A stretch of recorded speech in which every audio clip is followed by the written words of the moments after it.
Your body is a business. It has departments, it has systems, it has management, it has KPIs. When those systems are mismanaged, the body declines. Most people have spent years optimizing their company and almost no time optimizing the one asset that runs it, you. And we measure it all through the Bio-Age Index, which is a unified biological age score that combines 3 layers of how your body is actually performing. In today's episode, I want to go deep on 2 things: the mechanism, which is timing, rhythm, and sequence, why it's the lever that most people completely miss, and how getting it right changes absolutely everything. And the metric, which is the Bio-Age Index, what it is, how we build it, and the 2 ways we measure it inside Turn Back Time. Welcome to Longevity Masters. I'm your host, Grant Hutchby, and this show exists for one reason: to reclaim as many years of optimal life in as many people as possible. Our first target is 10,000 years reclaimed by 2030, and the long-term mission is 1 million years. This is for founders, business owners, executives, and high performers who want more than just income and net worth. It's for people who want the energy, the clarity, the presence, and the time with the people that they love that high performance is supposed to create, not destroy. Everything we do here sits underneath one belief: your body is a business. It has departments, it has systems, it has management, it has KPIs. When those systems are mismanaged, the body declines. Most people have spent years optimizing their company and almost no time optimizing the one asset that runs it, you. And we measure it all through the Bio-Age Index, which is a unified biological age score that combines 3 layers of how your body is actually performing. 1 number, an honest read on where you are. In today's episode, I want to go deep on 2 things: the mechanism, which is timing, rhythm, and sequence, why it's the lever that most people completely miss, and how getting it right changes absolutely everything. And the metric, which is the Bio-Age Index, what it is, how we build it, and the 2 ways we measure it inside Turn Back Time. If you want the full system overview, the 6 pillars, the rhythms, all of that, go back and watch the previous episode. It's all in there. This episode builds on it, but it also stands completely alone. Remember, the life you have in 20 years is built by the systems that you run now. And it's not just about what you do. It's about when you do it. Timing is everything. Most of the people watching this are already doing a lot right. You're training, you're reasonably disciplined about food, you're aware of sleep, you've probably got a wearable on your wrist right now, and yet something still isn't working the way that it should. Energy is inconsistent, recovery is slower than it used to be, clarity dips at the wrong moments, the right thing at the wrong time is still the wrong thing. It's not just a health idea, it's a principle that runs through everything: your business, your relationships, your biology, all of it. Think about your business for a second. The right strategy launched at the wrong time fails. The right hire made at the wrong moment costs you money. The right conversation had in the wrong environment creates confrontation instead of resolution. You already know this. You've lived it. So why are we applying a completely different logic to the body that runs the business? Let me give you 2 examples from my own life. These are not flattering, but they are real. I had a member of staff who had mishandled a customer situation. I needed to address it. Instead of choosing the right moment, I was reactive. I pulled them up while they were eating lunch, which was the wrong environment, wrong headspace on both sides. What should have been a clear conversation turned into a confrontation. The same conversation, done properly, would have landed completely differently. Wait until lunch is finished. Find somewhere private. Give them the context beforehand so they do not feel blindsided. Same topic, same message, completely different result.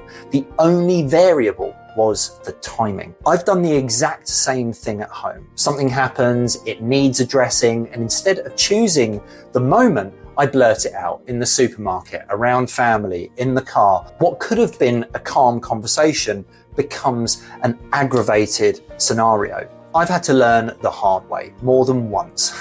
And it's not just what you say, it's when you say it. It's where you say it. Choosing the moment changes the outcome every single time. Your biology works on exactly the same principle. Light, food, training, sleep, caffeine, recovery, all of them have an optimal time. Get it right and everything compounds in the right direction. Ignore it and everything quietly breaks down. Think about everything in a well-run business that has to happen at the right time. Staff turning up when they're needed, deliveries arriving on schedule, the right meetings at the right point in the week, opening hours that customers can rely on, cash flowing at the right moment to cover what needs covering. When the timing breaks down in a business, the business creates friction. A delivery is missed, a meeting happens at the wrong point, a decision gets made before the information was in, and the business underperforms. It loses. Your body has the same kind of internal schedule. Think of it as a set body clock running in parallel. So sleep has a clock, food has a clock, energy has a clock, hormones have a clock, and recovery has a clock. When those clocks are aligned, you feel sharp. Your energy is stable, your recovery is faster, your output is more consistent, and when they're all over the place, you decline quietly, slowly, invisibly, until it isn't. The issue is that nobody has given us the schedule. We were taught what to do. Nobody taught us when, and that's the gap. And that's exactly what Turn Back Time was built to close. Let me take you through 3 areas where I personally got the timing completely wrong for years. And I would argue most people watching this are getting at least one of these wrong right now. The first one is eating. I've been a qualified personal trainer and sports injury therapist for over 20 years. I knew what to eat, the macros, the protein targets, the whole thing. What I didn't know, and what nobody teaches you in the training, is when to eat and the proper way and when to eat it, when to start, when to stop, and why the consistency of that window matters as much as what's in it. I tried everything. Eating first thing on waking, eating right up until bed, fasting for different lengths on different days. My longest fast was 84 hours. And for years, I had gut problems, loose stools, inconsistent digestion. Nothing fixed it. Not food quality, not supplements, not protocols.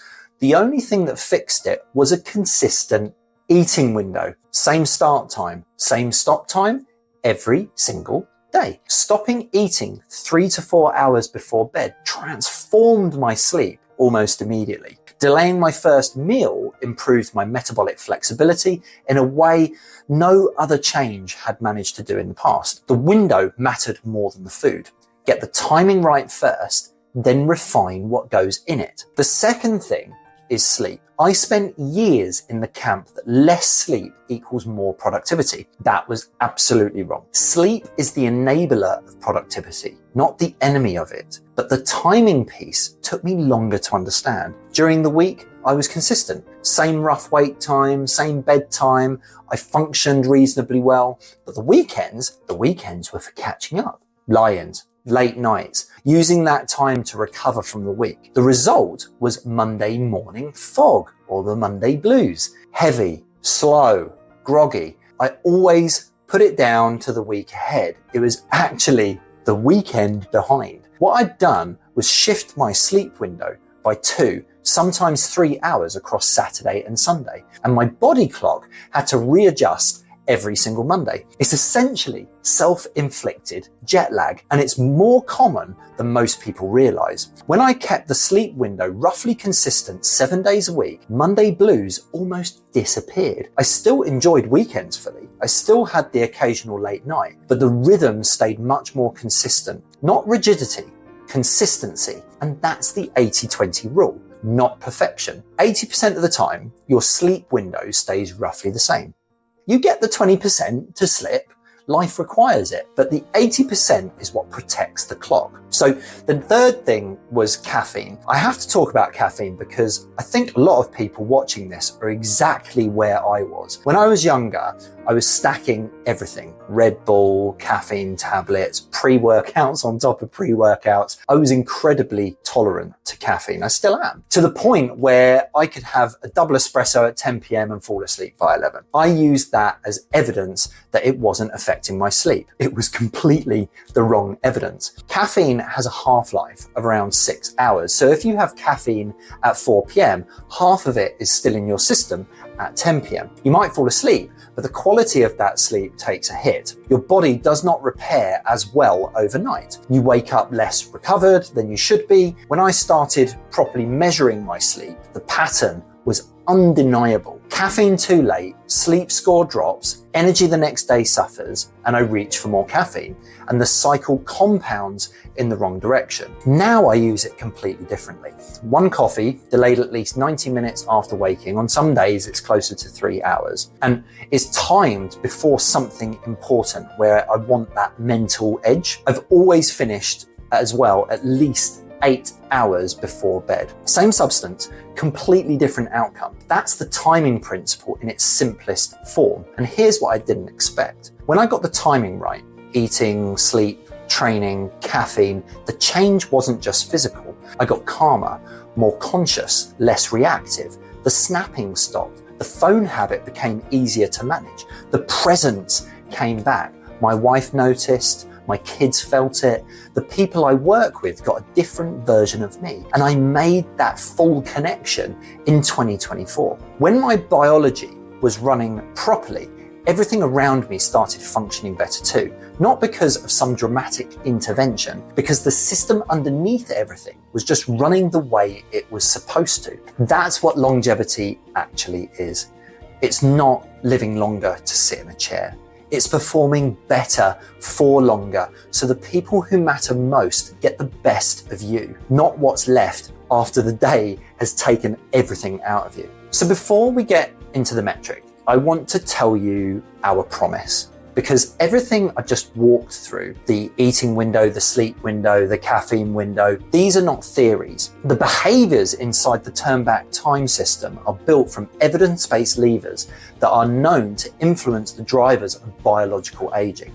It's tested and refined, mapped to the rhythms that move your biological age. The aim is to put you on a trajectory towards being 10 years biologically younger than your chronological age. Not through hacks, through measurable behavioral change repeated over time. Direction first, and then proof follows. In the 12-week system, the goal is not perfection. The goal is a trajectory moving the right way. Let's talk about measurement, because without a proper metric, everything we've discussed is just intention. Your chronological age tells you how long you've been alive on this earth. Your biological age tells you how well your body is actually functioning relative to that number. The problem is that most people measure one layer and think they have the full picture. Think about profit in a business. Profit is the number that tells you how the whole business is performing. But you can't understand true profit unless you understand how each department is contributing or dragging to that number. Most people look at the departments that makes them feel the best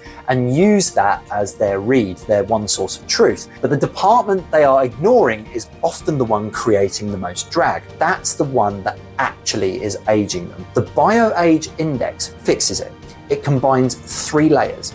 Functional age or fitness age. This comes from your wearable data, your cardiovascular health, your recovery metrics, your VO2 max. Devices like Whoop, Garmin, Aura tell you how your body is performing. Then we have physical age. This comes from a body scan. It measures how your body is built. You've got lean mass, fat distribution, body composition, BMR, which is basal metabolic rate. I use a Hume body pod scale. It tells you how your body is structured. And then the third thing is cellular age. This comes from an epigenetic test. In simple terms, it looks at how your cells are aging underneath the surface. It's independent of how you feel or how you perform. It tells you how your body is actually aging at the deepest level. This is the gold standard. And we average those 3. That is effectively your bio-age index. It's one number, 3 layers, a complete picture, not just a department that flatters you,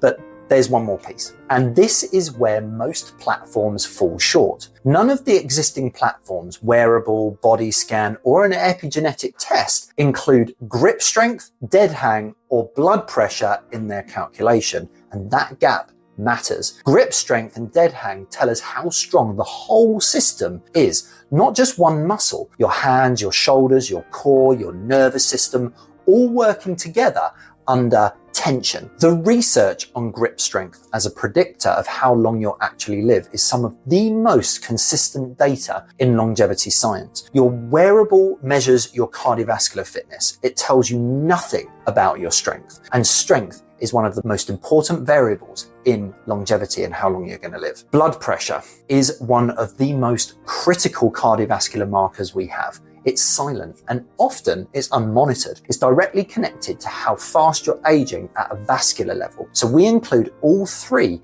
as adjustments to the bio-age index. Leaving them out would be like calculating profit without including your biggest cost center. My own number, and I'll share this because I think it's important to be honest about where I've came from. At 39, I did my first health assessment. Metabolic age only. It was a Blue Crest health check and it came back as I was 51.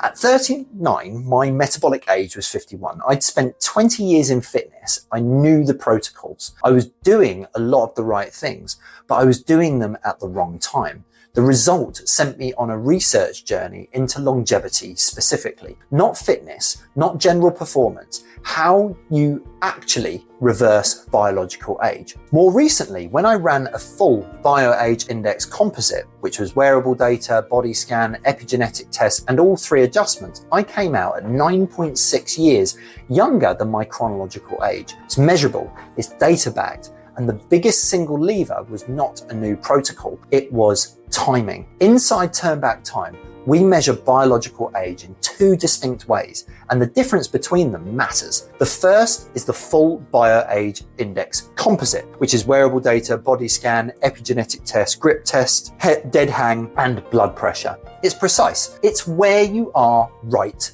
now. The second is your bio-age index trajectory. And this is where the turn back time scorecard comes in. The turn back time scorecard is a behavioral audit. It maps your current daily behaviors across the 6 pillars that sit underneath the turn back time system. The 6 pillars are you have sleep, energy, stress, training, structure, and protocols. And we also include things in here like nutrition and supplements and things like that, but they're built inside of these key 6 layers. And it tells you, based on what you're actually doing right now, which direction your biological age is heading, your trajectory. Not where you are, where you're going. Here's why that distinction matters. The full bio-age index is your current position, a snapshot, accurate and really important, but your trajectory is what determines where you'll be a few years down the line, in 10 years down the line, in 20 years down the line. And the trajectory is driven entirely by behaviors. If the behaviors don't change, the bio-age index won't move consistently in the right direction. You might get a good score, but without the behaviors behind it, you won't hold it. Same principle in business. Your profit number is today's position, but profit won't move consistently in the right direction if behaviors and systems producing it aren't right. The number follows the system. One scorecard gives you awareness. Repeating it gives you a trajectory. The first score shows you where your behaviors are pointing today. The second tells you whether the system is working. And the third tells you whether you're compounding in the right direction. That's why we ask people to take the scorecard repeatedly, not once, every 30 days. And it's totally free. I'm not charging anyone for this. This is a measurement tool, not a quiz. Let me bring this together. The life you have in 20 years is built by the systems that you run now. And the most underestimated variable in those systems is not what you do, it's when you do it. The right thing at the wrong time is still the wrong thing. Your body runs on clocks. When those clocks are aligned, everything compounds forwards. When they are ignored, decline is slow. quiet and invisible until it isn't. We measure it through bio-age index, which is functional age, physical age, cellular age, adjusted for grip strength, dead hang, and blood pressure. One number, 3 layers, an honest read of where you actually are. The starting point right now, without any equipment, is the Turnback Time scorecard. Head to turnback-time.com and take it for free. It's in the description, it's in my bios and every social, just go there. It will audit your current behaviors across the Turnback Time system and show you your bio-age index trajectory, where your biology is heading based on what you're doing right now. Then take it again in 30 days. And again in 60, and again in 90. It's not just a quiz you take once. It's a repeatable measurement of whether your behaviors are moving you towards biological age reversal or away from it. Every completed scorecard gives us another data point. Every improvement is a measurable contribution towards years reclaimed. Like I said, our first target is 10,000 years reclaimed by 2030. The long-term mission is 1 million years. Let's start with yours. The link is in the description and in my bio on every platform. I'm Grant Hutchby. This is Longevity Masters, and the ultimate goal is to live better longer. See you on the next episode.